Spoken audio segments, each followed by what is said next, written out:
ప్రేమ స్వరూపులారా, embodiments of love. ఈనాడు నూతన సంవత్సరమని అందరూ ఎంతయో నురుతలూగుతున్నారు. People are highly enthusiastic about this day, the New Year's Day. కానీ అది కూడాను ఈనాడు గురువారం నాడే ప్రారంభమైనది. The New Year's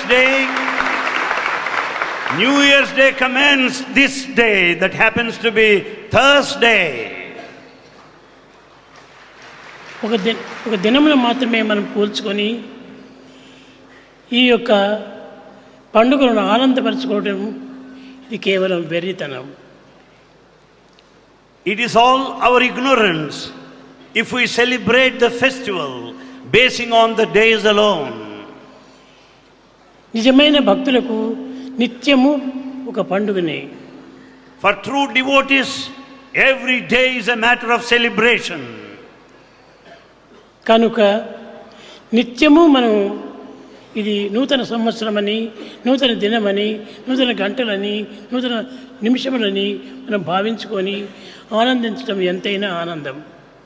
It is absolutely necessary to feel blissful at every moment, every hour, every day in our life. కనుక మనకు నిత్యము నూతన సంవత్సరమే. And hence every day happens to be a new day, a celebration. ప్రేమ స్వరూపులారా, Embodiments of love.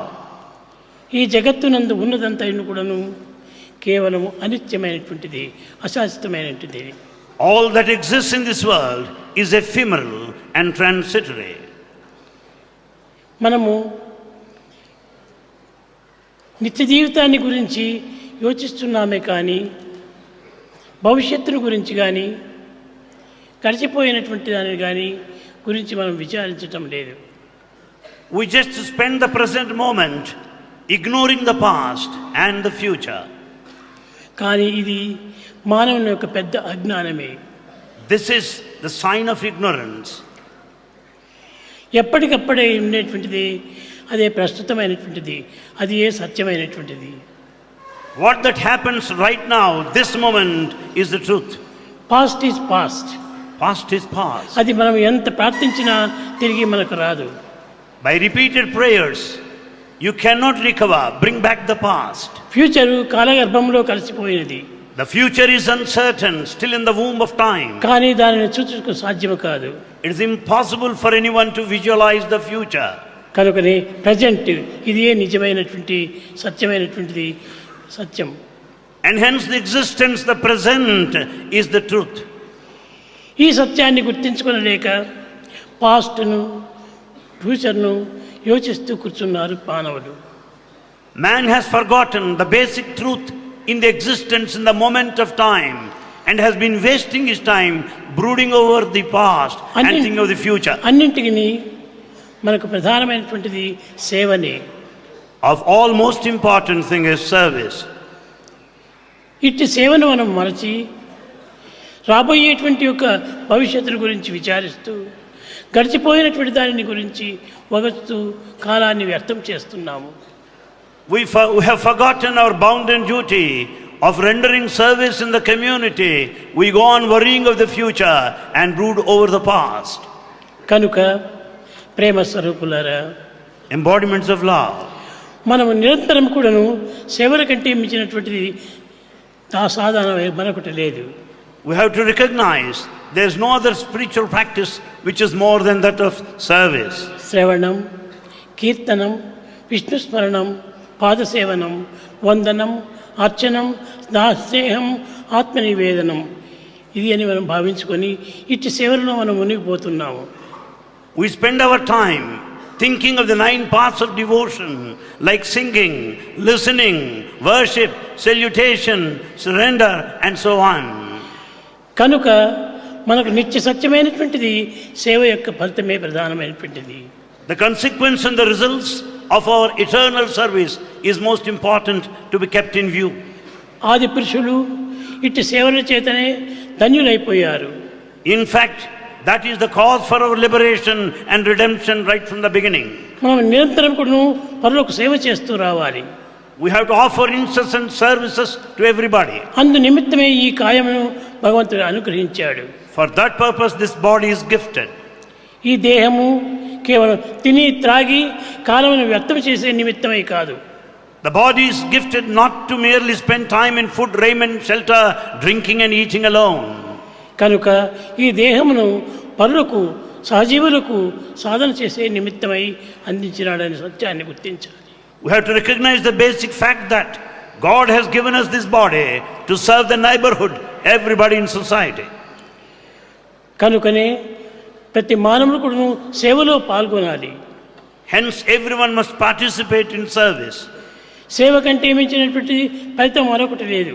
There is no other thing that is greater than service. మహాపురుషులందరూ కూడాను సేవ ద్వారానే ధన్యులవుతూ వచ్చారు. All noble souls had their lives realized, redeemed, liberated through service only. కనుక సేవల్లో మీరు ప్రయత్నం చేయండి. Therefore participate, involve in service activity. భజన సాధనల కంటే కూడాను ఈ సేవలే చాలా ప్రధానమైనటువంటిది. Of all kinds of spiritual practices, this service is noblest and the highest. ప్రేమ స్వరూపులారా, Embodiments of love. సేవ అంటే ఏమనుకుంటున్నారు మీరు? What is that you think about service? ఏదో పరులకు కష్టాల సమయం లోపల తోడ్పడటము, వారికి సహాయం చేయటము, వారి సేవల్లో పాల్గొనటము, ఇది ఏ సేవలుగా భావిస్తున్నారు? You consider that the service meant to be of some support to the poor and the needy at the time of hour. కాదు కాదు. No. మన దేహం నిరంతరం కూడాను సేవలు యందే దీన్ని అంకితం గావించాలి. The body must be dedicated to service. మాడి లోపల అనేక అంగములు ఉంటున్నాయి. The body has got various limbs. ఈ అంగములన్నీ కూడాను సేవల నిమిత్తమే అందించినవి కానీ మరొక కర్మల నిమిత్తం కాదు. All the limbs of our body are meant to serve only. ఈ సేవలు మనం మర్చిపోతున్నాము. We have forgotten the spirit of service. దేహంలో ఉన్నటువంటి ప్రతి అంగము కూడాను కర్మోపాసన నిమిత్తమై అందించినటువంటిది. Every limb has to be involved, spent in the field of action. కర్మోపాసనే మానవులకు ముఖ్యమైనటువంటి ధన్యత గాయించినటువంటిది. It is only the field of action, karmopasana, that would redeem our lives. మనము ఎన్నో మందిరములు కడుతున్నాము, ఎన్నో సాధనలు చేస్తున్నాము, కానీ అవన్నీను తాత్కాలిక తృప్తి నిమిత్తమై చేస్తున్నామే కానీ శాశ్వతమైనటువంటి ఆనందం అందించవు. We build so many temples, the places of worship, and we undertake so many paths of spiritual discipline, but they confer only temporary joy and happiness. ప్రాచీన మహర్షులు ప్రయత్నపూర్వకంగా సాధనలు చేసుకొని దేహాన్ని సాధించినారు. The ancient rishis, the seers of wisdom, have undertaken spiritual practice in all seriousness and were liberated. కనుక సేవల కంటే మించినటువంటిది మరొకటి లేదని మీరు నిత్య సత్యాన్ని విశ్వసించాలి. You should have full faith in this eternal truth that nothing is more than that of service. ఎవరైనా బాధపడుతున్నటువంటి వారికి మనం సహాయం చేయాలి. If you find anyone suffering, be of some help to them. కేవలము ఆరోగ్యం నిమిత్తమే కాదు, అన్నింటినీ ఎందుకు మనం సహాయం చేయాలి. The suffering need not necessarily be on health grounds alone. మన ప్రాచీన సంస్కృతి పల్లెల్లో ఉంటున్నది కానీ పట్టణంలో లేదు. The ancient culture in fact is in villages and not in cities. Cities లోపల ఆ కల్చర్ను అన్ని విధాలా పాడు చేస్తుండాలి. It is the city that totally spoils the ancient culture. కనుక మనం పల్లెలకు వెళ్ళి వారి కష్టములు, దుఃఖములు, విచారములు విచారించి వాటిని నివారణ గావించుకునే నిమిత్తమై కొన్ని సేవలు చేయాలి. Therefore we have to visit the rural areas, the villages, find out their problems and try to alleviate the suffering of the natives. టౌన్లో పోతే కేవలము మనకు సుఖమును, ఆనందమును, సౌఖ్యాన్ని ఆశించి వెళుతున్నాం. In fact, we move on to the towns and the cities expecting the comforts and conveniences and luxuries. ఈ విధమైనటువంటి యొక్క సుఖముల నిమిత్తమై కోరి మానవుడు తన దుఃఖాన్ని తెచ్చిపెట్టుకుంటున్నాడు. By running after these comforts and luxuries, man is actually running after the suffering thereby. నసుఖ లభ్యతే సుఖం. సుఖం నుంచి మనకు సుఖం రాదు, దుఃఖం నుంచి మనకు సుఖం లభిస్తుంది. You can never get happiness out of happiness. It is only the suffering that gets fructified ultimately in conferring happiness.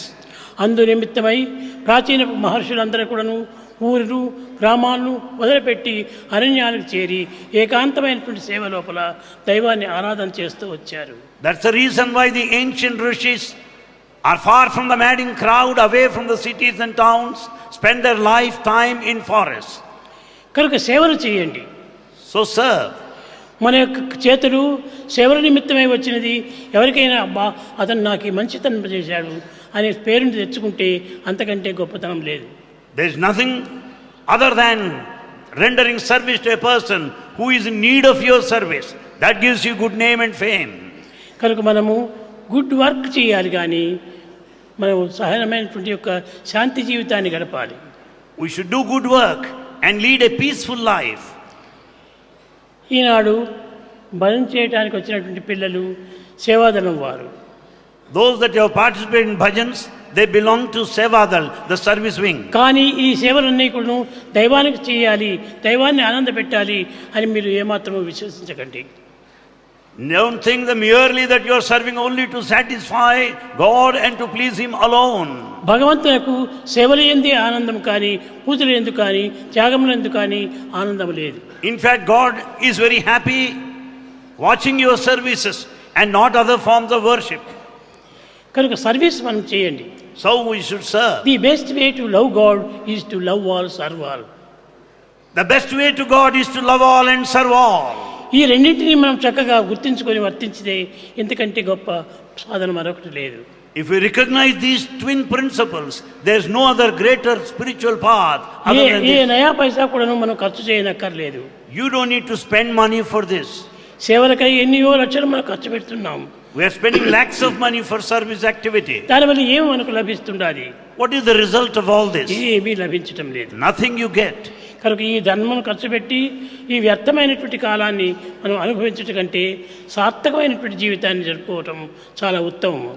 Don't waste your time in spending money, high expenditure. Therefore, render service in true spirit. మా ఈ సేవాదళం వారు కూడాను స్వామికి సేవలు చేయడానికని నిమిత్తమైపోయి అనేక రకములుగా శ్రమలు కోర్చి వారి జీవితాల్లో చాలా వరకు నిలబెట్టుకొని వచ్చారు. People pass through the struggle, the stress and strain to serve people and sacrifice their earnings. వారు ఈనాడు 48,000 చేతిలో పట్టుకొని వచ్చారు. They brought today an amount of 48,000 rupees. ఇది ఎవరికి? For whom is it meant that amount? సేవలకై వచ్చినవి. It is for service only. దరిద్ర నారాయణ సేవని చేయటం ఇది చాలా ఉత్తమమైనటువంటిది. To serve the poor people is the noblest of all. కనుక నేను వారికి చెప్పాను, నాయన మీరు దాన్ని బ్యాంకులో పెట్టి దాని నుంచి వచ్చేటువంటి ఒక వడ్డీతో నిత్య సేవలు మీరు చేస్తూ రండి. Bhagavan wanted them to deposit money in the bank and out of the interest they should serve the community. ధనం చేత ఏమాత్రమో మనకు గుణములు పెరగవు. In fact, virtues cannot be developed purely out of money. త్యాగేనైకి అమృతత్వ మానసు, త్యాగమునందే మనకు యోగం ఉంటుండాలి. It is only the tyaga, the sacrifice, which is yoga, the spiritual. కానీ భోగాన్ని అనుభవించాలని ప్రయత్నం చేస్తున్నారు.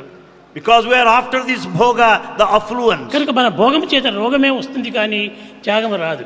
It is the bhoga, the plenty and prosperity, that will put us to roga, the suffering. కనుక మీరు త్యాగం చేతనే యోగాన్ని సంపాదించండి. It is out of tyaga, the sacrifice, you develop the spirit of yoga, the spiritual path. అప్పుడు ఆ వ్యక్తి ఎన్ని దినముల గురించో మీకు మీ నిమిత్తమై కాచుకొని ఉన్న ఆనందాన్ని మీకు అందిస్తాడు.